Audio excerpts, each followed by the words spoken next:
சொல்வதெல்லாம் உண்மை.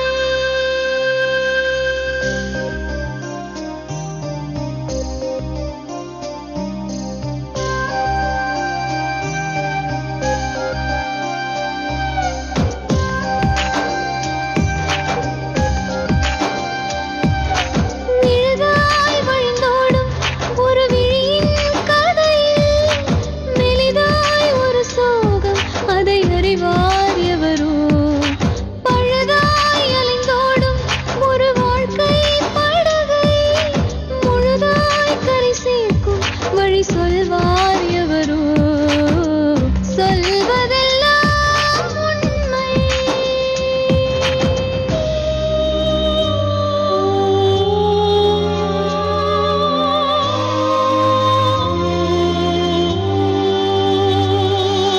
வீட்டில் 4 அறைகளா, தீவு போல் அவை இருப்பதா? பார்க்கும் பார்வையில் குறைகளா, குமுறல்தான் அவர் மொழிகளா? மோதிக்கொண்டது இரு இனம், நீதியை தேடி அலைந்திடும். பாதிப்பென்ன பலனென்ன, பேசினால் தெளிவாகலாம். முரண்களை நீக்கி வரங்களாய் மாற்றலாம், நிலை மாறலாம் துளி அன்பிலே. சொல்வதெல்லாம் உண்மை உண்மை. சொல்வதெல்லாம் உண்மை. சொல்லுமா, என்ன பேரு உங்களுக்கு? என் பேர் மகாலட்சுமிமா. எனக்கு ஃபர்ஸ்ட் என்ன 2000 அக்டோபர் மாதம் 18ஆம் தேதி ஃபர்ஸ்ட் மேரேஜ் நடந்தது. எங்க ஊர்லயே தான் நடந்தது. அப்போ எனக்கு கல்யாணம் காதல் திருமணமா? இல்ல, பெரியவங்க பார்த்த கல்யாணம் தான். 4 months தான் நான் சந்தோஷமா இருந்தது அவங்க கூட. 5ஆம் மாசம் நான் கன்சீவ் ஆயிட்டனால நான் ரொம்ப லீனர், உடம்பு சின்ன பொண்ணு. நான் கல்யாணம் பண்ணி கொடுக்கும்போது பண்ணி கொடுக்குச்சுன்னா ரொம்ப டாக்டர் என்ன வயசு இருக்குமா உங்களுக்கு? மேரேஜ் ஆச்சுன்னு 18. அப்போ வீட்டுல வந்து ரொம்ப லீலா இருக்காங்க, அவங்க வீட்டுல அம்மா அப்பா பாத்துப்பாங்கன்னு சொல்லி 5ஆம் மாசம் கன்சீவா இருந்துன்னு சொல்லி வீட்டுல கல்யாணம் 5ஆம் மாசமே வீட்டுக்கு அனுப்பிச்சிட்டாங்க. அப்போ இருந்தேன் நான் 5ஆம் மாசம் தொடங்கி என் வீட்டுக்கு வந்து 1 மாசம் தான் இருக்கும். 6ஆம் மாசம் வீட்டுக்கு ஒரு லெட்டர் வந்தது. என்னன்னா, என் கணவருக்கு வந்து அண்ணன் மூத்த கணவருக்கு அண்ணனும் ஒரு அக்கா தான். உன் கணவருக்கும் அவன் அண்ணனோட ஒய்ஃபு அன்னிக்கும் தகாத உறவு இருக்கு. நீ அதை பார்க்காம உனக்கு ஒண்ணுமே தெரிய மாட்டேக்க. அதை தெரியாம நீ அந்த வீட்டுல 5 மாசம் வாழ்ந்திருக்க, உனக்கு எதுவுமே தெரியல அப்படின்னு சொல்லி இப்படிக்கு உன் நலன் விரும்பி ஒரு லெட்டர் வந்தது. எங்க வீட்டுல வந்து அண்ணினா ஒரு பெத்த தாய்க்கு தான் சமம். என்னால அப்படி எல்லார் வீட்லயும் அப்படிதாம்மா, பெத்த தாய்க்கு சமம். என்னால அப்படி சந்தேகப்பட முடியல. அந்த லெட்டர் வந்த பிறகு எனக்கு அது புரியவே இல்லை. தொடர்பு இருக்குன்னா அது என்னால அது தப்பாவே நினைக்க முடியல. அப்ப இந்த லெட்டர் உடனே எங்க வீட்டுல என்ன பண்ணாங்கன்னா, பெரியவங்க அந்த லெட்டரை ஒரு செராஸ் எடுத்தாங்க. செராஸ் வச்சுட்டு ஒரிஜினலை வந்து என் மூத்த என் கணவர்கிட்ட காமிச்சாங்க. அவர் இந்த முதல்ல என்ன பார்க்கும் போதே கிழிச்செறிஞ்சிட்டாரு. நான் சுக்கு நூறா கிழிச்சிட்டாரு. ஒட்ட வைக்க கூட முடியாது, அந்த மாதிரி பண்ணிட்டாரு. அப்ப நான் கேட்டேன், முதல்ல படிச்சோன்னு கிழிச்சிட்டீங்களா, அது மேட்ரு என்னன்னு ஃபுல்லா படிக்க வேண்டாமா? மேட்ரு என்ன இருக்க போகுது? அப்ப அவருக்கு ஆல்ரெடி தெரிஞ்ச மாதிரி இப்படி ஒரு லெட்டர் வரும் மாதிரி. அப்ப நான் சொன்னேன், அதை படிச்சு அது உண்மையா பொய்யான்னு எனக்கு நீங்க தெரியப்படுத்தணும்ல. இது யாரு உங்களுக்கு போட்டா, இப்படிக்கு உன்னை யாரு போட்டா அப்படின்னு அவங்க கேட்டேன். எனக்கு எப்படி தெரியும் யார் போட்டாங்கன்னா, அதுக்கப்புறம் வந்து அவங்க ஆபீஸ்ல ஒரு ஃபங்க்ஷன் வந்தது. என்னையும் அழைச்சிட்டு போனாரு. அப்ப நான் இதை கேட்டுட்டே இருந்து அது செல்ல. அதுக்கப்புறம் ஒரு 2 நாள்ல ஃபங்க்ஷன் வந்ததுன்னா, இதெல்லாம் டெலிவரி முடிஞ்சா அதுக்கு முன்னாடியா? டெலிவரி வயசு குழந்தை 5ஆம் மாசம், குழந்தை 5ஆம் மாசம். அப்போ அதுல வந்து அவங்க பேர் வந்து சரி அமலா ரவின்னு நினைக்கிறேன். அவரு சொன்னாரு, உங்க வீட்டுக்கு ஒரு லெட்டர். என் கணவர் வந்து அங்கங்க நின்றுட்டு இருந்தாரு. அவரை பார்த்துட்டு தனியா வந்து என் கணவரோட ஃப்ரெண்டு. அப்ப அண்ணன், என்னண்ணே உங்க வீட்டுக்கு ஒரு லெட்டர் வந்தா தங்கச்சி அப்படின்னு கேட்டாங்க. ஆமாண்ணே. எனக்கு அப்ப எனக்கு ஞாபகம் வந்தது. ஓ, இவர் தான். அப்ப டக்குன்னு கேட்டுட்டேன், அண்ணா நீங்களா போட்டீங்க அப்படின்னு கேட்டேன். ஆமா, நான் தாம்மா போட்டேன். அது கொஞ்சமாவது கணவரை திருத்துவேன்னு நினைச்சேன். நீ கொஞ்சமா எதுக்கு நேரம் வந்து சொல்லிருக்கலாம்ல, எதுக்கு லெட்டர் போட்டாரு? லெட்டர் போட்டாருன்னா அவருக்கு சொல்ல, கணவர் வந்து நல்ல ஃப்ரெண்டாவும் இருக்காராம். அப்புறம் எப்படி இவனை திருத்தினா பல தடவை கணவர்கிட்ட சொல்லிட்டாமா, நீ முன்னாடி நடந்த விட்டுரு, இப்போ உனக்கு. அவர் தான் போட்டாருன்னு உங்களுக்கு எப்படி தெரியல? அவரே ஒத்துக்கிட்டாரு, என் கணவரும் ஒத்துக்கிட்டாரு. அவங்கள்ட்ட டவுட் வந்து அவர் தான் இருக்கும்னு என்கிட்டே வந்து கேட்காரு, உன் வீட்டுக்கு லெட்டர் வந்துதா, இந்த டேட் வந்த டேட்டை சொல்லி கேட்கிறாரு, இந்த டேட் உனக்கு வந்துதா. அப்புறம் அவங்க வந்து கையெழுத்த பார்த்தோன்னு தெரிஞ்சிருச்சு. என் ஃப்ரெண்டு ஹஸ்பண்டுக்கு லெட்டர் வந்த அன்னைக்கே தெரிஞ்சிருச்சு, நம்ம கூட நம்ம ஃப்ரெண்டு தான் போட்டிருக்கோன்னு பார்த்தோன்னு கிடைச்சிட்டு என்கிட்ட சொல்லல. இவர் கேட்டப்பறம் சொல்றாரு, எனக்கு தெரியும் அவன் தான் போட்டிருப்பான்னு எனக்கு தெரியும். நான் சொன்னேன், உங்களுக்கு எப்படி தெரியும்? இந்த மேட்டர் அவனை தவிர வேற யாருக்கும் தெரியாது, நான் வேற யார்ட்டும் சொல்லல அப்படின்னு வாய விட்டுட்டாரு. அப்படின்னாங்க. அப்ப கடைசியில நீங்க ஒத்துங்க. நான் சொன்னேன் எதுவுமே வேண்டாம், முன்னாடி இருந்தது நான் தள்ளி கலைஞ்சிறேன், பாசிட்டிவ். இனிமேல் உங்களுக்கு நான் வந்தாச்சு, விட்டுருங்க. நடந்து ஒரு தாய்க்கு சமமா உள்ளவங்கள பார்க்காம நீங்க நடந்துட்டீங்க. எப்படி நடந்து நான் பொறுமையா அவ்வளவு நான் உங்க கூட இருக்கேன். நீங்க வந்து என்ன பண்ணணும்னா, நாம இந்த யாருக்கு வீடு அப்படின்னு இவரு பேர்ல தான் அண்ணனுக்கு தனியா கொடுத்தாச்சு. நாம இந்த வீட்டுல இருக்க இவ்வளவு தூரம் நடந்தப்பறம் அவங்கள முன்னாடி நீங்க பாக்குறது நல்லா இருக்காது. அவங்கள தனியா அவங்க அண்ணியும் தனியா போக சொல்லுங்க. நாம இந்த வீட்டுல மாமனார் மாமியார் இல்ல நான் அனுப்ப மாட்டேன், அவளை நான் அனுப்ப மாட்டேன். ஏன்னா இந்த மேட்டு தெரிஞ்சனா என் அண்ணன் வந்து அவ கூட கிடையாது. வெளியில வந்து சொன்னா அவமானா வீட்டுக்கு கேவலம். நான் பொண்டாட்டி தம்பி கூட இருக்கான்னா வெளியில கேவலம். அதனால அவன் அட்ஜஸ்ட் பண்ணிக்கிறான். வீட்டோட நான் வெளியே அனுப்ப மாட்டேன். வெளியில தெரியலன்னா அவன் அட்ஜஸ்ட் பண்ணிக்கிறான், அதெல்லாம் நான் போக மாட்டேன். சரி அப்ப நாம தனியா போலாம், உங்களுக்கு நல்ல இன்கம் இருக்கலாம், போலாம். வர மாட்டேன்ட்டார். நீ அதுல என் ஹஸ்பண்ட் கேட்காரு, நீ இதை அட்ஜஸ்ட் பண்ணி தான் ஆகணும். அப்ப நான் கேட்டேன், ஒரு பொண்ணு எதுலனாலும் அட்ஜஸ்ட் பண்ணிவா, எங்கேயோ நடந்தா கூட அதனால பொறுத்துக்க முடியாது. கண்ணு முன்னாடி ஒரே வீட்டுக்குள்ள நடக்கிறத எந்த பொண்ணாலும் அட்ஜஸ்ட் பண்ண முடியுமா? என்னால அட்ஜஸ்ட் பண்ண முடியாது. இப்படி எல்லாம் நடந்தது. கடைசியில பார்த்துன்னா முறைப்படி கோர்ட்ல அவங்களே தான் அப்ளை பண்ணாங்க. இவ எங்களுக்குள்ள கருத்து வேறுபாடு, என் ஒய்ஃப் என் கூட வாழ வர மாட்டேங்கிறான். அப்ப நான் அங்க போய் கோர்ட்லயே எப்படி நான் பதில் சொன்னேன். அப்ப நீ என்ன அப்புறம் அவர் சொன்னாரு, இல்ல நாங்க சமரசமா பிரிக்கணும். முறைப்படி டைவர்ஸ் ஆச்சு, அதை ஒத்துக்கிட்டு அதுல பெண் குழந்தை பிறந்தது. எல்லாமே முறைப்படி ஆச்சு, எல்லாமே முடிஞ்சுட்டு. அப்ப எங்க வீட்டுல எங்க மாமா சொன்னாங்க, இங்க இருந்து அதையே நினைச்சிட்டு ஃபீல் பண்ணிட்டு இருக்கா. அங்கே ஒரு 2005 குழந்தையோட கஸ்டடி உங்களுக்கு வந்துடுச்சு. ஆமா. அப்போ 2005 நாங்க நாகர்கோவில், எங்க சொந்த ஊர் நாகர்கோவில இருந்து நாங்க சென்னைக்கு, எங்க மாமா எங்க அம்மாவோட தம்பி இருக்காங்க சென்னை குரோம்பேட்டையில. சரி அவ சேஞ்சுக்கு இங்க வந்து இருங்க அப்படின்னு சொன்னாங்க. இங்க வந்து இருந்த அவ அங்க இருந்தா அதையே நினைச்சிட்டு இருப்பா சொல்லிட்டு இங்க நாங்க செஞ்சுல 2005 இங்க வந்தோம். 2008 வந்து மோதிலான்னு சொல்லிட்டு அவரு எங்க ஊர் தான். நான் அந்த கம்பெனிக்கு ஒரு இன்டர்வியூக்கு போனேன். அப்ப என்னன்னா இன்டர்வியூ என்னன்னா சரின்னு சொல்லிட்டு உள்ளதான் ஃபர்ஸ்ட் ஒர்க்குன்னு கூப்பிட்டாங்க. அதுக்கு பார்த்தா ஒரு மார்க்கெட்டிங் ஃபீல்டு. அதே இதுக்கு அவங்களும் அங்க ஆல்ரெடி வேலை பார்த்திருக்காங்க. வேலை பார்த்த லட்சுமி யாரும் இல்ல, லட்சுமி டேபிள் ட்ரா எல்லாம் எடுத்து பார்க்கும்போது என் பயோடேட்டா பார்த்திருக்காங்க. பார்த்துட்டு எனக்கு கால் பண்ணிருக்காங்க. நான் வந்து மோதிலால் பேசுறேன், நீங்க மகாலட்சுமியா அப்படின்னு கேட்டாங்க. என் பேர் உங்களுக்கு எப்படி தெரியும், நீங்க யாருன்னு கேட்டப்பறம் சொன்னாங்க, நான் அந்த சைதாப்பேட்டை ஆபீஸ்லாம் ஒர்க் பண்ணி நீங்க இன்டர்வியூ வந்திருக்கீங்க, உங்க பயோடேட்டா இங்க இருக்குது, நான் பார்த்தேன், உங்களை கல்யாணம் பண்ணிக்கிறேன் ஆசைப்படுறேன் அப்படின்னாங்க. எனக்கு ஒரு ஷாக் ஆயிடுச்சு.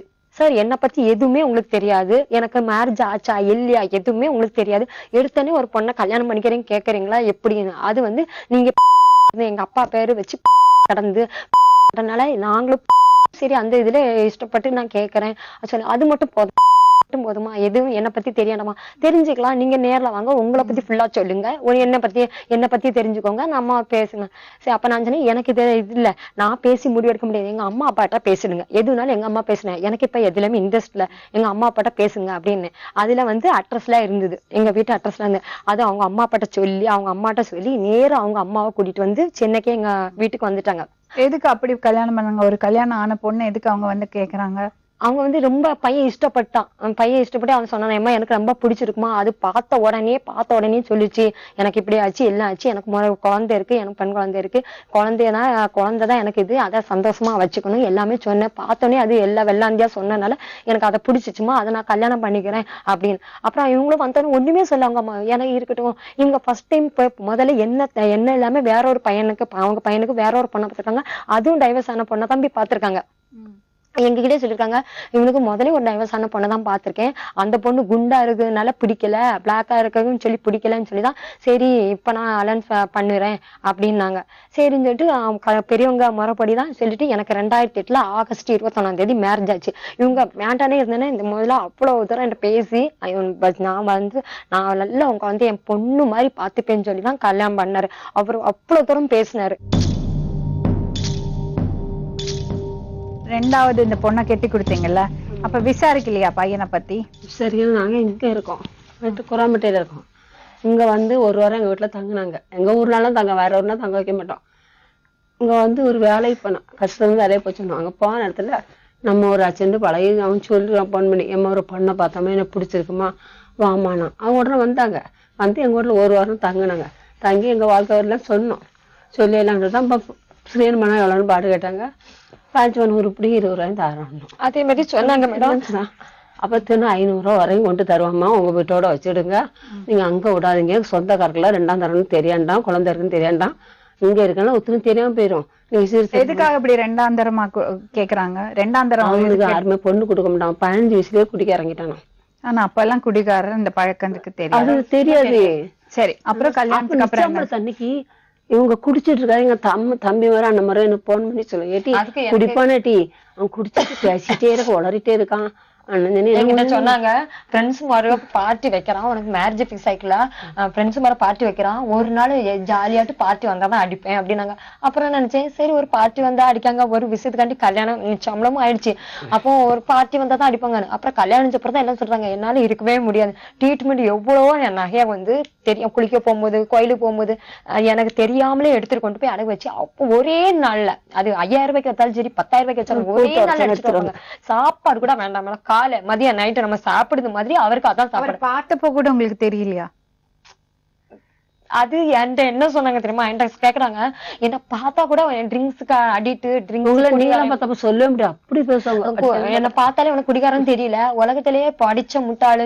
என் ஹேண்ட் ரைட்டிங் பாத்தீங்கன்னா பிரிண்ட் அவுட் எடுத்த மாதிரி அவ்வளவு அழகா இருக்கும். அப்ப நான் எழுத்து பார்த்துட்டு சொல்லுவாரு, ஹேண்ட் ரைட்டிங் அழகா இருந்து என்ன பிரச்சனை, தலையெழுத்து தான் மோசம், ஏன்பா நான் ஏன்பா அப்படி சொல்றேன், அவ இல்லாட்ட நீ என்கிட்ட வந்து மாட்டுவியா அப்படிம்பாரு. அதெல்லாம் முடிஞ்சது, இப்ப என்ன பிரச்சனை?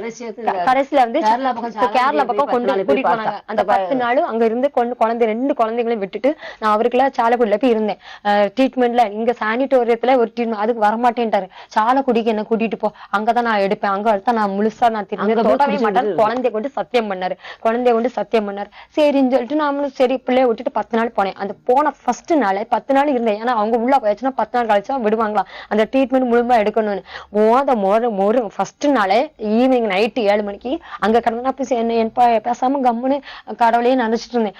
எங்க இருந்து தெரியல, பின்னாடி வந்து ஒரு டவல் எடுத்து என் பின்னாடி கழுத்துல போட்டு இறுக்கிட்டு, எனக்கு நீ வெத்து பேப்பர்ல கையெழுத்து போட்டு கொடு, என்னன்னு, எனக்கு எதுவுமே வேண்டாம், என் கணவருக்கு எனக்கும் சம்மந்தம் இல்லை, அவர் யாரையானாலும் கல்யாணம் பண்ணிக்கிட்டு, யாரும் கல்யாணம் பண்ணிக்கிட்டும், எனக்கு அதுல சம்மந்தம், எனக்கு அவர் கூட வாழ விருப்பம் இல்லைன்னு நான் போட்டு கொடுக்கணுமா. அப்ப நான் இவ்வளவு தூரம் மட்டும் செகண்ட் லைஃப் ஆச்சு நமக்கு, இதை விட்டு நான் இவ்வளவு தூரம் பொறுத்து கடந்தேன். இன்னொருத்தேனா 1 மந்த்லயே போயிருப்பா, இப்படி திருந்துவேன் சொல்லி, இதுக்கு நம்ம லைஃப் ஆச்சே, இனிமேல் நம்ம காப்பாத்தியானும் நானும் போறேன்.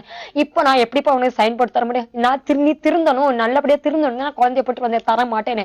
அப்ப நான் இப்போ சத்தையை ரொம்ப நெருக்கிட்டாரு, என்னால முடியலன்னு சொல்லிட்டு நான் காலால கதை பூட்டி இந்த கதவை உதச்சிட்டேன். அந்த உதன்னு வச்சுன்னா அந்த கதவை டம்மு திறந்துச்சு. பக்கத்துல ரூம்ல இருந்தவங்க வெளியே வந்து, ஏமா இது என்னது கொஞ்சம் கொலை, இங்க வந்து கொலை நடக்கணும்னு சொல்லி அவங்க ஒருத்தர் லேடி பிடிச்சி அவங்க வந்து அந்த பாதிரியாட்ட ஹேண்ட் அவுட் பண்ணிட்டாங்க. இப்படி நடக்கும், எனக்கும் கவுன்சிலிங் கொடுத்தாங்க, அவங்களுக்கும் கவுன்சிலிங் கொடுத்தாங்க. சரி, இப்ப என்ன? அப்ப போயிட்டு இப்படி அடிக்கடி வந்துட்டு இருப்பாங்க. 2 நாள் தங்குவாங்க. எப்ப உன் அம்மையை கூட்டிட்டு வா, இங்க வந்து தங்க, உங்க அம்மா வந்து எனக்கு சொன்ன, என் பையன் ஒழுங்கா கூட்டிட்டே வரல, வந்து தங்குவாங்க. நான் வச்சு கழிச்சுக்கிறோங்க பிள்ளையா. திடீர்னு போனவங்க எனக்கு போன் சுட்டு போனவங்க வரவே. இப்போ அவங்க ஒண்ணு இல்ல, ஒரு லீஸுக்கு எடுத்து தர சொல்லு, லீஸுக்கு எடுத்து தர சொல்லு, வாடகை பிரச்சனை, லீஸுக்கு எடுத்து தர சொல்லு, வரவே மாட்டாங்க. தாரேன்னு சொல்லுங்க, வரவே மாட்டாங்க. அப்ப திடீர்னு எனக்கு போன் பண்ணி எங்க ஹஸ்பண்ட் சொன்னாங்க, நான் உனக்கு துரோகம் பண்ணிட்டேன், நான் குடி வெறியில எங்கள்கிட்ட கையெழுத்து வாங்கியிருக்கேன், குடி வெறியில என் கையெழுத்து வாங்கிட்டாங்க, இந்த என் வீட்டை வந்து என் அண்ணனும் எடுக்க பாக்கலாம், என் அக்காலும் எடுத்து அவங்களுக்கு கிடைக்க கூடாது, என் மகனுக்கு தான் கிடைக்கணும், அது சாத்தஞ்சொத்தா பேர் அவனுக்கு தான் கிடைக்கணும், என் அண்ணனுக்கு ஏற்கனவே உள்ளதே அமைக்கிட்டான், இது கொடுக்கவே கூடாது, என் ஆத்மா எனக்கு உண்மை இருக்கு. ஏன்னா அப்பா நினைச்சா, அதனால எனக்கு என் அம்மா வந்து அவங்க வந்து சாவதுக்கு தலைக்க நாள் என்கிட்ட பேசிருக்காங்க, எழுதி கொடுத்துருக்காங்க, என் மகனுக்கும் எனக்கு எந்த சம்மந்தம் இல்லை, அவனுக்கு எது நடந்தாலும் நான் பொறுப்பு இல்லை, இப்படி எல்லாம் எழுதி கொடுத்துருக்காங்க. அப்ப எனக்கு இப்படி எல்லாம் நடக்கும்னு எனக்கு தெரியல, தலைக்க நாள் இப்படி என்கிட்ட பேசிருக்காங்க. அப்ப ஏன்ப்பா இப்படிலாம், சரி எனக்கு ஏதாவது நடந்தா எனக்கு ஆத்மா சரி, என் பையனு தான் கிடைக்கணும், இப்படி எல்லாம் பேசிருந்தாங்க. அடுத்த நாள் எனக்கு தெரியவே சரி, அடுத்த நாள் என் மாமியார் சின்ன மாமியார் போன் பண்ணி சொல்றாங்க, எப்படி அவன் மோதிலால் இறந்துட்டான். என்னமா சொல்றீங்க, முந்தின நாள் தலைக்க நாளே என்கிட்ட போன்ல பேசிருக்காங்க, எப்படி இறந்தாங்க, அது ஆக்சிடென்ட் உன் மாமியார் சொன்னாங்க. எப்படிமா நடந்து, நீங்க பாடியை பாத்தீங்களா? நான் பார்க்கவே இல்லை, என்கிட்டயே அவன் நடந்ததே சொல்லல, எல்லாம் முடிஞ்சு பாடி எல்லாம் நடந்து முடிஞ்சப்பறம் நைட்டு என்கிட்ட சொல்றா, எல்லாமே முடிஞ்சப்பறம் சொல்றா அப்படின்னு. அப்ப முதலே தெரிஞ்சா நான் உங்ககிட்ட சொல்லியிருப்பான்லாமா, என்கிட்டயே அவன் சொல்லல, நான் எப்படி உங்ககிட்ட கூட பிறந்த தங்கச்சிக்கு தெரியல எதுவுமே, சொன்னது என் சின்ன மாமியார். இப்ப என்னன்னா என் கணவர் சாவில அந்த எனக்கு இருக்கு. இப்ப உங்களுக்கு என்னமா வேணும்?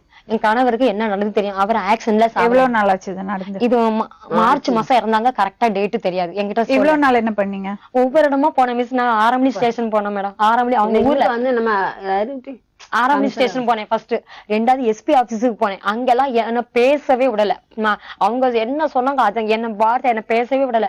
அவங்க வந்து சொல்றாங்க, நான் சொன்னேன் இறந்த விஷயத்த, நான் சொன்னேன், மாமியார் சொல்லல, சின்ன மாமியார் சொல்லிதான் தெரியும், இல்ல நான் சொன்னேன், நான் அதுக்கு சொன்னேன்னா கணவர் இறந்துட்டாங்கன்னு சொன்னதுக்கு இவர்கிட்ட சொன்னேன், நான் வர முடியாதுமா, சென்னையில இருந்து நாகர்கோயிலுக்கும் எனக்கு 2000 ரூபாய் ஆகும். அங்க ஸ்டேஷன்ல சொன்னதை நான் அப்படி சொன்னேன் சார், இவகிட்ட 2000 ரூபாய் ஆகும், பிள்ளைகளுக்கு பரிச்சை இருக்குன்னு. அப்ப நான் சொன்னேன், எனக்கு அழுகதை எனக்கு அதனால பதில் பேசவே முடியல. அப்ப நான் அவர்கிட்ட சொன்னேன், சார் இது உண்மை நம்ப மாதிரி இருக்கா? ஒரு கணவர் இறந்திருக்கும் போது ஒரு மனைவி இப்படி சொல்லுவாளா? என்ன வேணாலும் எனக்கு தெரியாது, என்னவோ மகம் பண்ணிட்டு போ, பரிச்சை இருக்குன்னு சொல்லுவானா சார்? சொல்லவே இல்லை சார் என்கிட்ட. அவங்க அதே கேட்கல. என் கணவருக்கு என்ன நடந்தே தெரியும், கணவர் சாவ ஆக்சிடென்டே கிடையாது. எவ்வளவு தண்ணி அடிச்சாலும் ரோட்ல விட மாட்டாரு, நேர வீட்டுக்கு ஒரு அரோட போவாரு. பாடியிலயோ ஒரு நோய் கிடையாது. நான் சாக மாட்டேமா, சாவே மாட்டேன். பாடியில ஒரு நோய் கிடையாது. லேசா பிளாக் இந்த முதுகு வலி மட்டும் தான், பேக் பெயின் மட்டும் தான், வேற எந்த நோயும் அவருக்கு கிடையாது. என் கணவருக்கு என்ன நடந்ததுன்னு எனக்கு தெரியும். அவர் கூட பிறந்தவங்க எத்தனை பேர்? ஒரு அண்ணன், ஒரு அக்கா. அவங்க என்ன சொல்றாங்க? சொத்தை எழுதி வச்சுட்டாங்க. ஏன்னா அங்க பஞ்சாயத்து அரசுல கட்டவங்க என்னெல்லாம் சொத்து இருக்கு அவங்களுக்கு? எவ்வளவு? அவங்க நிறைய இடத்துல எல்லாரும் வாங்கி போட்டிருக்காங்க. வீடுன்னா நமக்கு தெரியும். பஞ்சாயத்து ஆஃபீஸ்ல என் கணவரை கூட்டிட்டு போய் சைன் வாங்கியிருக்காங்க. அவரு பேரு தேசியமணி. அப்ப அவர்கிட்ட நான் என் கணவர் சொன்னாரு, வேணா நீ தேசியமணிட்ட விசாரிச்சு பாருங்க. அவரு என்கிட்ட பேச என்ன தப்பு பண்ணிட்டேன், அந்த குடிவேர்ல அவருக்கு குடிக்க நானே தப்பு பண்ணிட்டேன், எனக்கு குடிக்கிறதுக்கு 500 ரூபாய் தருவேன்னு சொன்னா, என் அம்மா 500 ரூபாய் தருவேன்னு சொன்னா, அந்த 500 ரூபாய் பணத்துக்கு ஆசைப்பட்டு நான் போட்டு கொடுத்துட்டேன். இப்பதான் நான் தப்பு பண்ணேன், பெருசா கண்டி சின்னதா விட்டுட்டு கூட ஆசைப்பட்டு பெருசா விட்டேன்.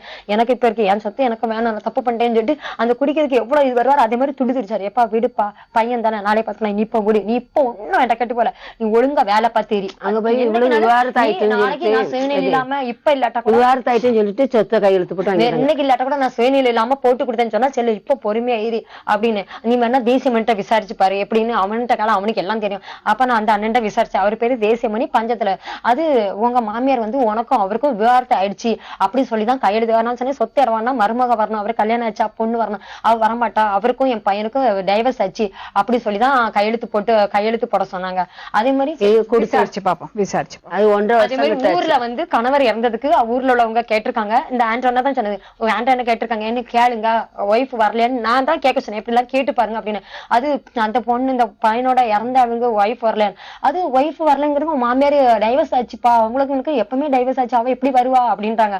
அப்போ ஊர்ல கேட்டிருக்காங்க, மனைவிக்கு தெரியப்படுத்தல, இல்லப்பா அவளுக்கு டைவர்ஸ் ஆச்சு, அவ வரமாட்டான்னு இருக்காங்க. இப்ப அவங்க வர போறாங்க, நீங்க அவங்கள்ட்ட பேசுங்க. எனக்கு ரொம்ப அதிர்ச்சியா இருக்கு. ஏன்னா ஒரு பெத்த தாய் வந்து இவ்வளவு தூரம் பண்ணுவாங்களான்னு நினைச்சு கூட பார்க்க முடியும். என்ன சொன்னாங்க அவங்க வரதான், நானும் கணவர் சொல்லிதான் எனக்கு தெரியும். அவனை அடிச்சு போட்டு ஆட்டோ சொல்லாங்க. நான் சொன்னேன், எம்மா எனக்கு ரொம்ப இம்சையா இருக்கு, ஒழுங்கா ஒரு இடத்துல வர நீங்க வந்துருங்க. உனக்கு அப்படி இம்சையா இருக்குன்னா யாரையா ஆள் வச்சு அடிச்சு தூக்கி போட்டுரு. உனக்கு ஆளு என் பரம்பரை அந்த மாதிரி கொலை செய்யக்கூடியவங்க கூட கொஞ்சம் தடுமாறுவாங்க. அப்புறம் அசால்ட்டா சொன்னாங்க. எனக்கு 5 நிமிஷம் ஷாக்கா இருந்து. அப்ப நான் கேட்டேன், ஏம்மா என்னால நீங்க சொன்ன தாங்க முடியல, அந்த கொலைகார குடும்பத்திலயோ அந்த மாதிரி குடும்பத்துல பிறக்கலாம், வேண்டாம் சரியில்லைப்பா, நாங்க போய் கொஞ்சம் மனசால கொஞ்சம் பிரிஞ்சிருக்கோம், இந்த கொஞ்சம் போய் பட்டு திருந்திட்டு வா அப்படின்னா. சரி, இப்ப உனக்கு அருமை தெரியலையா, பொண்டாட்டிக்கு அருமை தெரியலையா, பிள்ளைக்கு அருமை தெரியலையா, எங்க போய் திருந்திட்டா நான் விடுவேன். ஒரு கொலை செய்யக்கூடிய அளவுக்கு நான் பாதையில அந்த குடும்பத்திலே பிறக்கலாம். என்னமா இவ்வளவு அசால்ட்டா ஒருத்தரா பேசுங்க, என்கிட்ட வரட்டு, நான் என்கிட்ட வரட்டு. அப்ப எனக்கு ஏதாவது எனக்கு உனக்கு அதுல அங்க போய் இருந்தேன்னா அடுத்த நாள் போன் பண்ணி என்ன சொல்லாங்க, நீ நான் செய்ய சொன்னதை செய்யல, உனக்கு மாப்பிள்ளை வேணா உடனே போன் பண்ணி கூப்பிடு, இல்லைன்னா உனக்கு மாப்பிள்ளை வராது.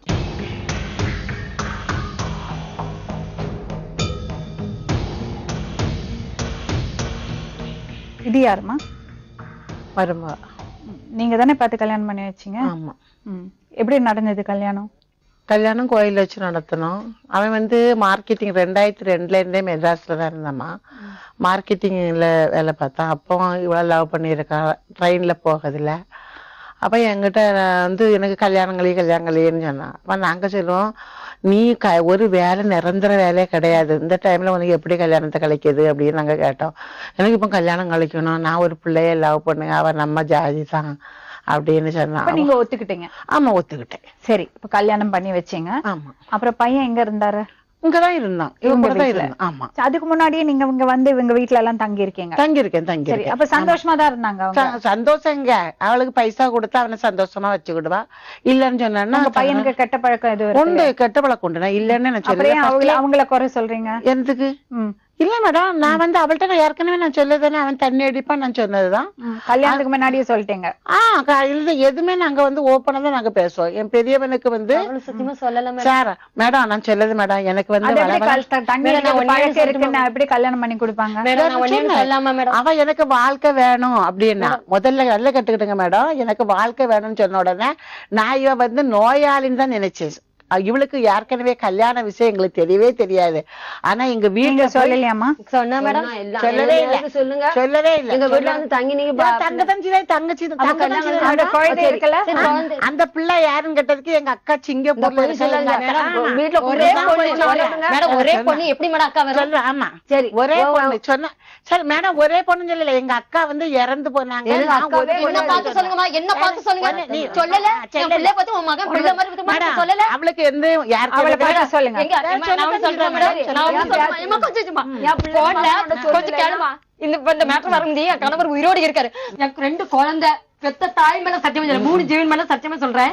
என் கணவர் உயிரோடு இருக்கும்போது இவங்க சொல்றாங்க, நீ எங்கனாலும் போ, நாங்க எங்க, நான் வந்து எழுதி ஒரு குழந்தை இருக்கு உனக்கு இப்படி கல்யாணம், ஒரு குழந்தை ஒத்துழுது பேப்பர்ல எழுதி ஒத்துக்கிட்டா நாங்க சம்மந்த கல்யாணம் வாயாளுதுன்னு சொன்னேன். எங்கனாலும் மாத்தலாம், யாரா கேட்டா அக்கா பிள்ளைன்னு நாங்க சொல்லிடுவோம். போய் என்ன ஏமாத்தி கல்யாணம் பண்ணி தந்தேன்னு சொன்னேன்னு சொல்லிருந்தாங்க மேடம். முதல்ல விஷயம் அப்ப உங்களுக்கு தெரியாது அது அவ குழந்தை. சரி, குடிப்பழக்கம் இருக்கிறது பையனுக்கு எது கல்யாணம் பண்ணி வச்சீங்க? யாரு? அதுதான் நான் மட்டும் சொன்னேன், குடிப்பான்னு நான் இவட்ட சொன்னேன் மேடம். குடிப்பான் அவனை மத்தபடி அவன் ஒரு இவ சொன்னா மத்தபடி ஒண்ணு கிடையாது, குடிக்கத்தானே செய்யான், அதை நான் திருத்திருவேன்னு சொன்னேன் மேடம். அப்ப நீங்க எல்லாத்தையும் சொல்லிட்டீங்க, குடிக்கிறது பையன். ஆமா. ஆனா கல்யாணம் பண்ணிக்க சொல்லிட்டீங்க. நான் கல்யாணம் பண்ணி எனக்கு ஒரே ஒரு அவளை தானே இஷ்டம் இல்லட்டா. இங்க பாருங்க, ஆமா மூத்த மகன் இறந்து போனால அதுக்கப்புறம் இருக்கிறது ஒரு பிள்ளை தானே சொன்னேன். அப்படியே சொன்னாங்க. ஆமா. நான் பெத்தது அப்ப மருமக பிள்ளை எங்கன்னு சொன்னாங்க? சிங்கப்பூர்ல இருக்கான்னு சொன்னா மேடம். ஒரு நிமிஷம். எப்படி உங்களுக்கு தெரிய வந்தது இவ குழந்தைதான்னு? அதுக்கு பிறகு என் பையன் வந்து அவன் தண்ணி அடிப்பல்ல மேடம், அவன் இந்த பிள்ளை வந்து இவ்வளவு போய் அம்மா அம்மான்னு கூப்பிட்டு இருக்கு. ஏட்டி அந்த பிள்ளை எப்படி ஒண்ணு அம்மனை கூட சித்தி தானே கூப்பிடணும்னு அவன் கேட்டதுக்கு, பின்ன பெத்தவளை தானே அம்மனை கூப்பிடும், அடுத்தவளை அம்மனை கூப்பிடணும்னு இவ சொல்லியிருக்க மேடம். அதுல இருந்துதான் அவன் நல்ல தண்ணி அடிக்க ஆரம்பிச்சு அவன் ஃப்ரெண்டுகள். சரி, கல்யாண டைம்ல அவங்க அக்கா மாமா எல்லாம் வரலையா? யார் அக்கா மாமா? அவ அக்கா மாமா எல்லாம். அவ அக்கா தான் இறந்து போனாங்க. மாமா அக்கா இறந்த உடனே மாமா கட் பண்ணி விட்டுதான் பிள்ளை எடுத்துட்டு வந்திருக்கா. இவா உங்க பையன் இந்த தப்பும் பண்ணல? என் பையன் குடிப்பான் மேடம். பத்தாது குடிச்சு வீட்டுல இருக்கிற சொத்தெல்லாம் அழிச்சு வெளிய கடன் வாங்கி அது பத்தாது? யாருக்கு கடை பற்றான்? எங்க பெத்தவளை தான் தொந்தரப்படுத்தினான். தொந்தரப்படுத்தல? அவளை என்ன பண்ணா நீங்க உங்களையே தொந்தரப்படுத்துறாரு. அந்த பொண்ணு எப்படி ரூபா வாங்கிட்டு வான்னு சொல்லுவாங்க, ரூபா வாங்கிட்டு வான்னு வந்து என்கிட்ட இருந்து வாங்கிட்டு போனா. அப்பாவுக்கு பேருக்கு எனக்கு என்ன அவசரமா 25,000 ரூபாய் அக்கௌண்ட் அனுப்பினேன் கனரா பேங்குக்கு. வச்சிருந்தா எதுக்கு? உங்க பையன் கடன் வாங்கிட்டான், உங்க பையன் கடன் வாங்கிட்டான்னு சொல்லிக்கிட்டு அந்த அவன் சொல்லுவான் பத்தோட, எம்மா எனக்கு இங்க இருக்க விட மாட்டேங்க, எல்லாத்துக்கும் பொண்டாட்டி பிள்ளைக்கு மேலயும் மாப்பிள்ளைக்கு மேலதான் ஆசை, அவளுக்கு உருப்படி மேல ஆசைம்மா, அதனால நீ உருப்படி திருப்பி கொடுத்துருமா, நான் செத்து போவேன், என்னை சாவடிச்சிருவா அப்படின்னா. சரி உண்டுமா இல்லைன்னு கிளம்பிட. அவ்வளவு சேட்டு கடையில பணம் வச்சிருந்தத அம்மைக்கு பேர்ல வச்சிருந்தது, இவ பேர்ல வச்சிருந்தது. பாருங்கம்மா, நீங்க பேசுறது கொஞ்சம் கூட நியாயம் இல்ல. உங்களுக்கு ஆம்பளை பையன் இருங்க, நாங்களா பணைய வச்சோம், பேருக்கு பார்த்து சொல்லுங்க யாரு பணைய வச்சாலும் அம்மா வச்சாலும் தெரியும். அம்மா நீ பேரு ராஜன் சொல்லி கையெழுத்து போட்டது என் மகனா? ஹலோ எக்ஸ்கியூஸ் மீ, ஒரு நிமிஷம். பொய் சொல்லறதுக்கு ஒரு அளவு இருக்கு மேடம். நான் பொய்ய சொல்ல மாட்டேன். புரியுறதுங்களா? சரி, உங்க பையன் குடிப்பழக்கம் இருக்கு உங்க பையனுக்கு, வெளியே கடன் வாங்குறது, வீட்டுல இருக்கிறது பொருளை திருடிட்டு போய் வித்து குடிக்கிறது, இதெல்லாம் உங்களுக்கு தெரியும். அப்புறம் எதுக்கு இந்த பொண்ணு மேல பழிய போடுறாங்க? நானா கெட்ட சொன்னேன். அதுக்குன்னு பழி என்னது? நான் அவள்கிட்ட போட அவளை. இப்ப நீங்க என்கிட்ட சொல்லல உங்க மாப்பிள்ளை சத்தத்துக்கும் பையன் சத்தத்துக்கும் இவதான் காரணம்னு? 50 பக்கம் லெட்டர் எழுதியிருக்கா என் மாப்பிள்ளைக்கு. கட்டால அவரு என்ன செய்தாரு மேடம்? அவரு கல்யாணமே கழிக்க கூடாதுன்னு சொன்னாரு அந்த பையனை. எப்படி இறந்தாரு உங்க மகன்? என் பையனா அட்டாக்கு மேடம். உங்க வீட்டுக்கு வந்தாரா? யாரு? ஆமா எங்க வீட்டுக்கு வந்தாரு. சரி, அப்புறம் வந்து என்ன நடந்தது அன்னைக்கு சொல்லுங்க. நைட்டு வந்து தூங்கவே இல்லை மேடம். அதனால நான் என்ன செய்ய, தண்ணி தான்பான், அதில் எந்திரிச்சு தண்ணியை கொடுப்பேன். அதனால இப்ப என்ன செய்ய அப்படின்னு, இல்லம்மா எனக்கு உறக்கமே வரமாட்டாங்கம்மா, நீ என் கிட்டே இருமா, எனக்கு பயமா இருக்குன்னாமா. நான் சரிஞ்சிட்டோம் கிட்டே இருப்பேன். அந்த நைட் என்னச்சுதான் நான் கீழே படுத்தா எனக்கு எந்திரிக்க முடியாது, கால் வலி. அதனால நான் அவன் கீழே படுத்திருந்தான், அப்படி படுத்திருந்தேன், கையை பிடிச்சுக்கிட்டே படுத்திருந்தேன் மேடம். அதனால நான் திடுக்குன்னு முழிச்சேன். ஏன்னா இப்படி எனக்கு உடனே இப்படி படுத்தே கிடந்தானே எனக்கு கை வலிச்சு, அதுல கையை விட்டுக்கிட்டு அது வரைக்கும் முழிச்சேதான் கிடக்க மத்துக்கிடுங்க. அதனால இப்படி எந்திரிச்சு கை வலிக்கப்ப கையை விடுன்னு சொல்லிட்டு எந்திரிச்சு இருந்துக்கிட்டு பாத்ரூம் போய்கிட்டு பழையபடி வந்து இருக்க அந்த ஏமா கொஞ்சம் கடுங்காப்பி போட்டுத்தாமான்னா அந்த கொஞ்சம் சீனி போட்டு தூள் போட்டு கடுங்காப்பி போட்டு கொடுத்து அந்த குடிச்சான். தோசை சுட்டாப்பானே 10 மணி ஆயிட்டுமா, பசிக்கலம்மா 10 மணி ஆயிடும். அப்ப டீ போட்டுட்டா நீ இரிப்பா அப்படின்னு. வேண்டாம்மா அப்படின்னு. அப்ப சாப்பிடு, நீ 8 மணிக்கே சாப்பிட முடியாதுன்னு சொல்லிட்டு 2 தோசையும் சுட்டு கொடுத்து சாப்பிட்டு அந்த என்னச்சுதான் படுத்தான் மேடம். படுத்ததுதான். படுத்த பிள்ளை கொஞ்ச நேரம் கழிஞ்சு வாயில இருந்து ஒரு மாதிரி வந்து அந்த வந்த உடனே நான் என்ன செய்தேன், ஐப்பா ஐப்பா ஐப்பா படுத்த எழுப்புனேன். கையெல்லாம் தணுத்து பிள்ளைக்கு முகெல்லாம் கரைச்சு ஒரு மாதிரி ஆயிடுச்சு மேடம். அந்த கார் முடியாது, கார்ல சொல்லி கார்ல தீவின அங்க பண்ணாங்க. டாக்டர் சொன்னாங்க இல்ல முடிஞ்சு மாசினியா ரெண்டாங்க அப்படின்னு இருக்கிறதுக்கு அர்த்தமே கிடையாது மேடம். பிள்ளைக்கு கல்யாணம் கழிச்சு பார்த்து அவன் வந்து காசு கொடுத்தாதான் பாப்பா மேடம். நான் வந்து உடனே அவங்கள அறிவிச்சிங்களா நீங்க? நான் எப்படி மேடம் சொல்லுவேன், என் பிள்ளைய தூக்கி விட்டுக்கிட்டு நான் இப்படி என் தங்கச்சி விட்ட சொல்லிருக்கேம்மா எப்படி செத்தான், கார்ல விழுந்து செத்தான், நான் ட்ரெயின்ல விழுந்து செத்தான், எப்பா எப்படி செத்தான்னு தெரியாத செத்தான்னு சொன்னானா. ஏமா என் பிள்ளைக்கு பறிச்சம்மா எப்படி அப்படி ஒரு மாப்பிள்ளைக்கு ஒரு தாரியா இருக்குது. கடைசி கட்டத்துல முகத்தை பார்க்க வராத ஒரு பொம்பளை உலகத்துல ஒண்ணுமா மேடம். இதுக்கு நீங்க பதில் சொல்லுங்க. சரி இப்ப சொல்லுங்க, என்னைக்கு உங்க தங்கச்சி கூப்பிட்டு சொன்னாங்க? அன்னைக்கே சொன்னா மேடம், அன்னைக்கே சொன்னா தங்கச்சி, அன்னைக்கே சொன்னா அம்மை மகளும் கூட்டுக்கல்லையா மேடம். நீங்க எனக்கு பனிஷ்மெண்ட் என்ன கொடுத்தாலும் எனக்கு இனிமேல் உலகத்துல இருக்க வேண்டியது என் மழை போல மாப்பிள்ளைச்சு கூட்டாச்சு மல்ல போல மக்களுக்கு கூட்டாச்சு. எனக்கு இனிமேல் உலகத்துல ஜீவிக்கிறதுக்கு கண்டுகளாவும் ஆசை கிடையாது மேடம். உங்க மகன் இறக்கறதுக்கு முன்னாடி நீங்க சொத்து ஏதாவது எழுதி வாங்கினீங்களா? சொத்து யாரு சொத்து மேடம்? இவன் சம்பாத்தியம் பண்ணானா அவருடைய வீட்டை அவர் மகளுக்கு கொடுத்தாரு மேடம். இவனுக்கு கொடுக்க இவன் 15 லட்சம் ரூபாய் அழிச்சுட்டான். நீங்க யாருனாலும் விட்டு எங்க ஊர்ல எப்ப சொத்தை எழுதி வாங்கினீங்க? யாரு என் நான் எழுதி வாங்கல மேடம். என் மாப்பிள்ளை இறந்த பிறகு அந்த சொத்தை வந்து என் மகளுக்கு எழுதி கொடுத்து. எப்போ? இவன் இருக்கும் போதுதான். அதுக்கப்புறம் எவ்வளவு நாள் கழிச்சு உங்க மகன் இறந்தாரு? என் மகன் இறந்ததா அதுக்கு பிறகு ஒரு வருஷம் இருக்குமா மேடம். உங்களுக்கு பையன் இருக்கான்னா அந்த பையனுக்கு ஒரு பையன் இருக்கான், அவனுக்கு சேர வேண்டிய சொத்தை எல்லாம் நீங்க உங்க மகளுக்கு எழுதி கொடுத்தீங்க.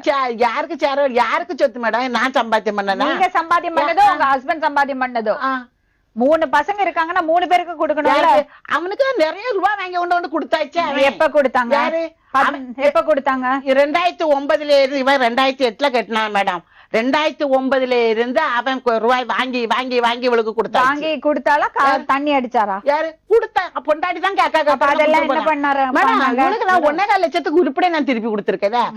உருப்படி அழகாளுங்களா. இது என்ன தெரியுங்களா, இது பிரச்சனை என்னன்னா உங்கள்கிட்ட யாரு சொன்னது இது ஆக்சிடென்ட் இல்ல? மேடம் அவங்களோட தங்கச்சி ஜான்சிமா அவங்க என்கிட்ட நல்லா போன்ல பேசுவாங்க.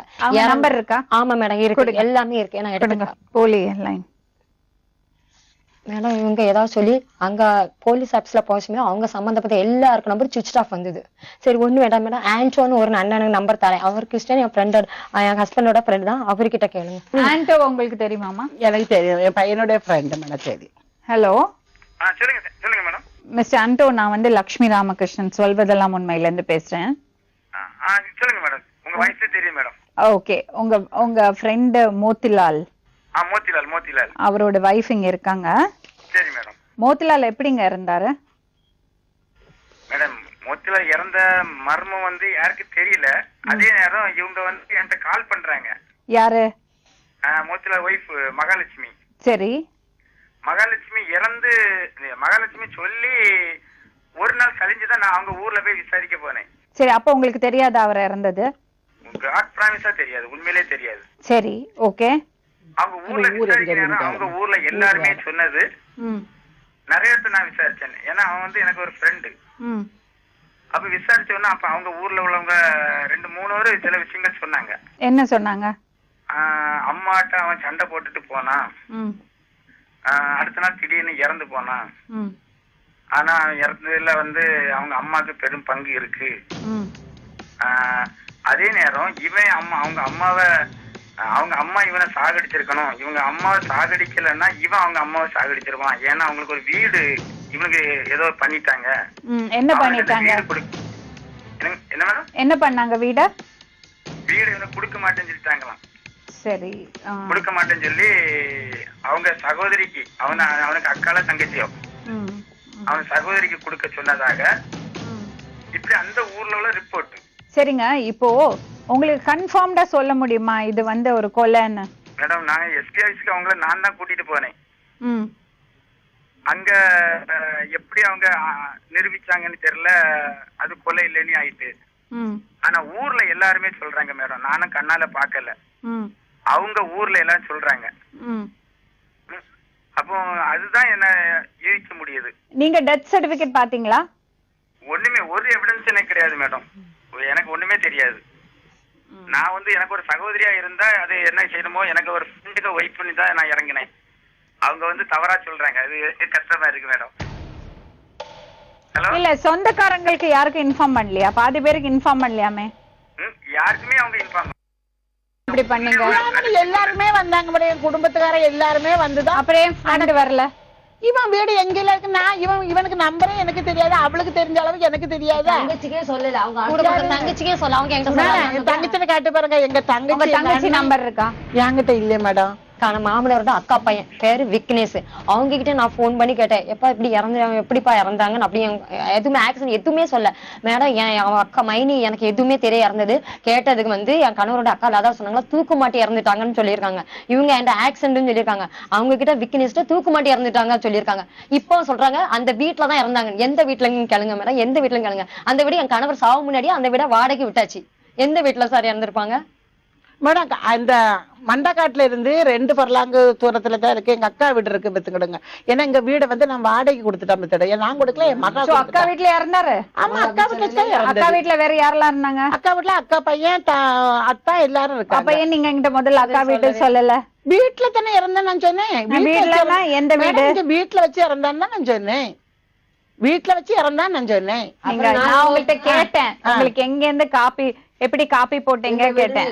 ஆமா, வீட்டுல இல்ல மேடம், நீங்க எங்க காஃபி எங்க போட்டீங்க கேட்டப்ப, எப்படி கிடைச்சது சுடு தண்ணி கேட்டப்ப நீங்க சொன்னீங்க வீட்டுல இருந்து. அக்கா வீட்டுல தான் இருந்தோம்னு சொல்லவே இல்லையே. இல்ல மேடம், வீடுங்கிறது அக்கா வீடு என்னன்னா என் வீடு என்னன்னா, அது எப்படி அக்கா வீடு உங்க வீடு ஆகும்? இதுதான் வீடு தானே. நீங்க யாருக்கு வீட்டுலன்னு கேட்கல மேடம், இது அக்கா வீட்டுல இருந்து நான் காப்பி போட்டு கொடுத்தேன்னு கேட்டேன். மண்டைக்காடு எங்க இருக்கு, நாகர்கோவில் எங்க இருக்கு? நாகர்கோவில்ல இருந்து மண்டைக்காடு 8-10 கிலோமீட்டர் இருக்கும் போலுக்கு.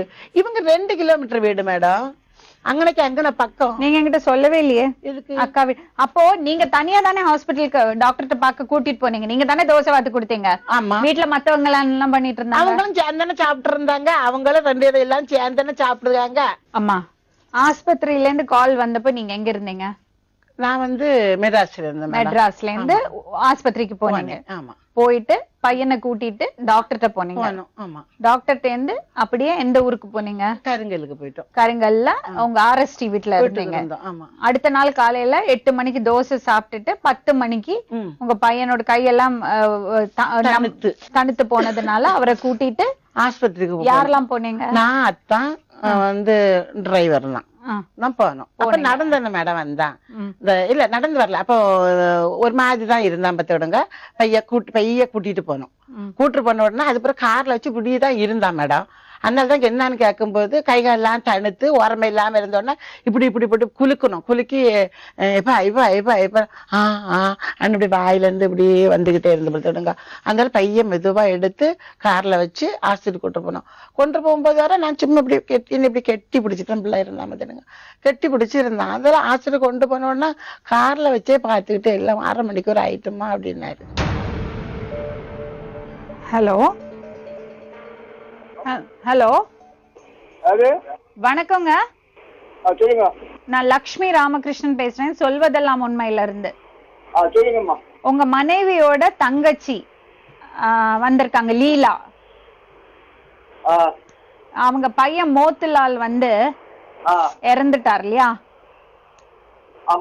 அத எப்படி இறந்தாருங்க? என்னங்க என்னங்க ஹார்ட் அட்டாக்கா? எங்க ஆஸ்பத்திரியில இருந்தாரா? ஆமா, 1 மாசமா ஹாஸ்பிடல்ல. சரி, அதுக்கப்புறம் எந்த ஆஸ்பத்திரியில இருந்தாரு? அங்க நாகூர்ல. ஓ, இறக்கும் போது எங்க இருந்தாரு? இறக்கும் போது என்னுடைய வீட்டுல இருந்தாங்கம்மா. அப்படியா? ஆமா ஆமா. நன்றிங்க நன்றிங்க. சரி சரி வணக்கம். உனக்கு இப்ப என்னெல்லாம் கோரிக்கை இருக்கு? என் கணவர் இறந்தது இது கிடையாது மேடம். அது பொய்யான ரிப்போர்ட். அது பொய்யான அது மட்டும் தானே? ஆமா. சொத்தை பத்தி உனக்கு கவலை இல்ல இல்ல மேடம். சொத்து வேண்டாம். அந்த எல்லாம் ரெண்டாவது கேளுங்க மேடம். அந்த அது என்ன? Hello hello hello. வணக்கங்க. நான் சொல்வதெல்லாம் உண்மையில இருந்து லக்ஷ்மி ராமகிருஷ்ணன் பேசுறேன். உங்க வைஃபோட தம்பி மோத்திலால் அவர் எப்படி இறந்தாருங்க? ஆனா நீங்க கேட்க மாட்டீங்களா எப்படி இறந்தாருன்னு? வீட்டுல இருக்கிறவங்கள்ட்ட கேட்க மாட்டீங்களா? ஒரு வீட்டுல ஒரு சாவு விழுந்துருச்சுன்னா கேட்க மாட்டீங்களா? வீட்டுல கேட்டாவது நாங்க அப்படி குடிச்சுட்டு உடம்பு சரியில்லாம ஆகி அப்படி படுத்து உடம்பா ஆகி போச்சு அப்படின்னு. என்னாச்சு என்னாச்சு? எந்த இடத்துல இறந்தாரு அவரு? அதான் நமக்கு தெரியும். நீங்க ஏன்ட கேட்டு காஷ்மீர்ல டியூட்டில இருந்தா அவன் ஆர்மில இருக்கான். உங்க தம்பி தான் மோத்திலாலா? ஆமா, நாட்டை காக்கிறதுக்கு ஒரு மகனை பெத்தேன். இருங்க இவள கெட்டதுக்கு ஒரு மகனை பெத்தேன். அது உங்க பையனா? ஆமா, என் பையன். அவனுக்கு என்ன மேடம் தெரியும்? அவனுக்கு ஒண்ணுமே தெரியாது. அவன் இருந்த அங்க இல்ல, இறந்துட்டாப்பான்னு நான் சொன்னேன். இவ்வளவு நாள் என்கிட்ட போன் பண்ணி பேசாதீங்க. அன்னைக்கு மெனக்கிட்டு போனை போட்டு என்கிட்ட எங்க அம்மாட்ட கேக்குறாங்க, உண்டு பண்ணி கேளுங்க, எதுக்கு அவ செத்தாச்சு, எதுக்கு நோண்டி நொங்க எடுக்கா, மெட்ராஸ் ஊர்ல அவளுக்கு வேற மாப்பிளையே கிடைக்காதா, சீக்கிரம் பார்த்து கல்யாணம் பண்ணி கொடுங்கன்னு சொன்னாங்க மேடம். உண்டு மாதிரி கேட்க சொல்லுங்க. எப்படி தெரியுமா, 16ஆம் நாள் இவ என்கிட்ட பேசுக, எப்படி செத்தா காரணம் அவங்க அம்மா என்கிட்ட கேட்டாங்க. நான் என் பிள்ளை வாரி கொடுத்து நீ பவுச போட்டு கொளிக்கியா, கார் நம்பர் உயிர் மேல ஆசை இருக்கா, இப்படி எல்லாம் கேட்டுட்டு உனக்கு மெட்ராஸ் ஊர்ல வேற மாப்பிளையே கிடைக்காது, சீக்கிரம் கல்யாணம் பண்ணி கல்யாணம் சின்ன பையல நீ பார்த்த. ஆமா, உங்க மைட்ட ஒண்ணுமே சொல்லல. உங்க பையன் நான் சாவடிச்சேன், கொஞ்சம் கம்ப்ளைண்ட் கொடுக்க முடியல. நான் சாவடிச்சேன், நான் சாவடிச்சது நீங்க, சாவடிச்சது நீங்க. என் பையனுக்கு அப்ப இல்லாம கேட்டேன். அப்புறம் இன்னொன்னு மேடம், இன்னொன்னு சொல்றேன், கல்யாணம் ஆனவங்கள கன்சீவ் ஆனதே தெரியாதுன்னு சொன்னாங்கல்ல.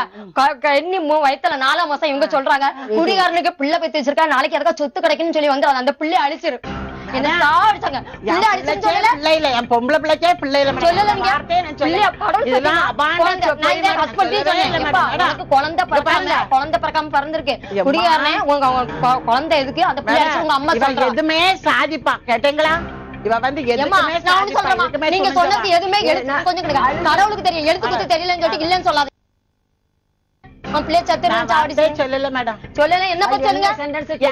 அப்புறம் வளக்காப்பு இல்லன்னு சொல்றாங்கல்ல மேடம், அந்த எல்லாம் கொடுத்து பாலுஞ்சி எல்லாமே கூர்ல விளம்பணும்னு சொல்லிட்டு நாங்க ரூபாலாம் ரெடி பண்ணி நடந்த உண்மை.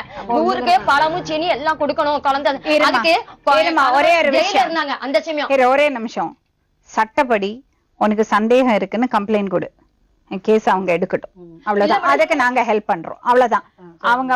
அவங்க சொல்றது எல்லா விஷயமும் போயின்னு நான் சொல்ல முடியாது, சரிங்களா? ஆனா அவங்களுக்கு பயங்கரமான ஒரு விரோதம் இருக்கும். என் பிள்ளை சாவடிச்சுட்டா மேடம், இவளாலே சாவடிச்சுட்டா மேடம். இவ இருக்கும்போது செத்துக்கணும், அவங்க கிட்ட போன ஒரு அவனை வந்து நான் வந்து எப்படின்னு திருத்தணும்னு சொல்லிக்கிட்டே ஒரு 10 ஆஸ்பத்திரிக்கு மேல வச்சிருப்பேன் மேடம். இன்னைக்கு சொல்லல, இன்னைக்கு நான் கடைக்காரி தான், இல்லன்னு இல்ல, யாரையும் எத்தவோ எதிரோ ஒண்ணும் செய்யல மேடம்.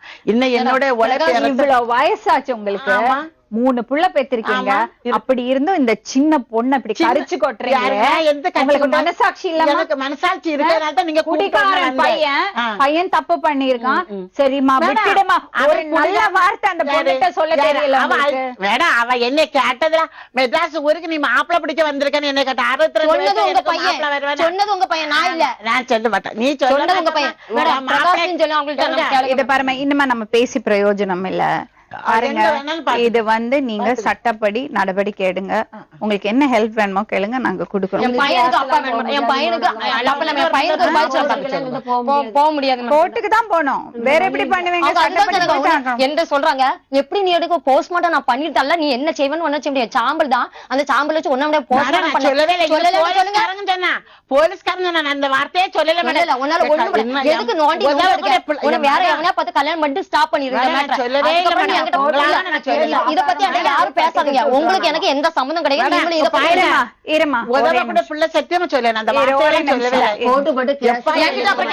நான் இந்த பிரச்சனை சம்பந்தமா நேர்களே இத பாருங்க, உண்மையை எப்பவுமே மறைச்சு வைக்க முடியாது, ஏதாவது ஒரு இடத்துல அது வெளியே வந்துதான் ஆகும். இப்ப இந்த கேஸ்ல இவங்க போய் சொல்றாங்களா, இவங்க போய் சொல்றாங்களா? நீங்க சொல்லுங்க, நீங்க எங்களோட தொடர்பு கொள்ளுங்க. இதுக்கு என்ன முடிவு? மேடம் என் பிள்ளை ஒரு விஷயம் எனக்கு ரொம்ப உறுத்துது என்னன்னா, போற ஆளு போய் சேர்ந்தாச்சு, இவங்க 2 பேருக்குள்ள மாமியார் மருமக போட்டி இன்னும் அடங்கல. அவ்வளவு கேவலமா பேசுறாங்க அந்த அம்மா. அந்த பொண்ணு எல்லா பழி அந்த பொண்ணு மேல போடுறாங்க. என் பையன் குடிகாரன் தான், ஆனா குடிக்கிறதுக்கு காரணமே இவதான் சொல்றாங்க. அவன் சாகறதுக்கு காரணம் இவதான் சொல்றாங்க. எவ்வளவு நாள் தான் இந்த மாமியாருங்க இப்படி பேசுவாங்க? ஒரு நல்ல வார்த்தை அந்த பொண்ணுகிட்ட பேசி இருந்தா இவ்வளவு பிரச்சனை இல்ல. இல்லம்மா இதுதான் ஆச்சு, போன் எடுத்து அந்த பொண்ணு புருஷனை பழி கொடுத்துட்டு உட்கார்ந்துருக்கு. என்னவோ இருக்கட்டுமே, வீட்டுல இருக்கிற பொருள் எல்லாம் திருடி கொண்டு போய் அடகு வச்சு குடிச்சதுன்னா வெறுப்பாதான் இருக்கும். அதனால அவ சண்டை போட்டிருக்கலாம். அவங்க சொன்ன மாதிரி நான் அவங்கள சந்தேகப்படல. ஆனா அவங்க ஆட்டிடியூட் இருக்குல்ல, இந்த மருமகள் மேல இருக்கிற அந்த ஒரு போர் இருக்குல்ல, அது ரொம்ப தப்பா இருக்கு. உனக்கு குழந்தைக்கு அப்பா இல்லாம ஆக்கிட்டாங்க. இப்ப என்ன பண்ண முடியாது? போறது போயாச்சு. சட்டப்படி இதுக்கு என்ன நடவடிக்கை எடுக்கணுமோ அதை நீ பண்ணு. என் பையனுக்கு அவங்க பதில் சொல்லணும் மேடம். என் பையனுக்கு அதான் மாத்திரம் ஏன் சொன்னா நிச்சயமா அது நியாயமான விஷயம். அது நியாயமான விஷயம். நீ கூட நாங்க கூட இருப்போம். நேர்களே, நாளை மறுபடியும் இன்னொரு உண்மை சம்பவத்துடன் உங்களை சந்திக்கும் வரை நன்றி, வணக்கம். சொல்வதெல்லாம்